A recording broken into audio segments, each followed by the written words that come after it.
আজকের ভিডিওটা সেসব মায়েদের জন্য যারা বাচ্চার পেছনে পেছনে খাবার নিয়ে দৌড়াইতেছেন। হ্যাঁ, আপনারা প্রায় একটা কমপ্লেন করেন যে স্যার বাচ্চা খেতে চায় না।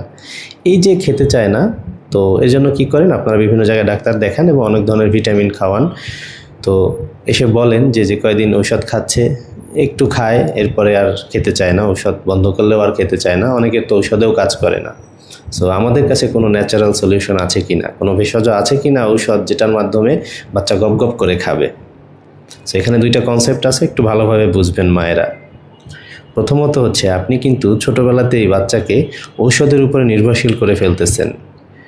ঔষধ দিয়ে রুচি ফিরিয়ে আনার যে প্র্যাকটিস, এটা খুবই ভুল প্র্যাকটিস এবং এটা খুবই খারাপ। এটা করবেন না। কারণ অনেকেই আমরা দেখছি যে 2 মাস 3 মাস 4 মাস বিভিন্ন রকমের ভিটামিন খাওয়াইয়ে যেতেছেন। তো ওই ভিটামিনটা তার জন্য হয়তো অ্যাপ্রোপ্রিয়েট না, বা তার জন্য নাও লাগতে পারে এত পরিমাণে। তো যে কোনো ঔষধ, সেটা ভিটামিন হইলেও অতিরিক্ত খাওয়ানো যাবে না। এবং দ্বিতীয়ত হচ্ছে যে ঔষধ তো খাইতে না করলাম, তাহলে আমি কি দিব?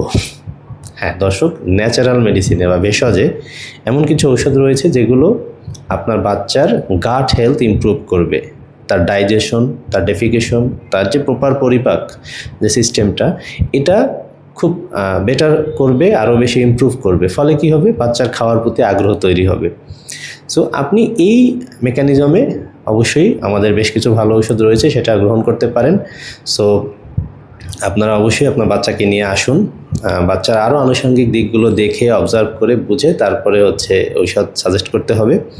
পাশাপাশি বেশ কিছু কৌশল রয়েছে, যে কৌশলগুলো অবলম্বন করলে বাচ্চার খাওয়ার প্রতি আগ্রহ তৈরি হবে এবং বাচ্চা এই অভ্যাসটা থেকে যাবে। শুধুমাত্র ঔষধের উপরে ডিপেন্ড করে বাচ্চাকে এই খাওয়ানোর যুদ্ধে নামিয়ে দিয়েন না। আশা করি বুঝতে পেরেছেন।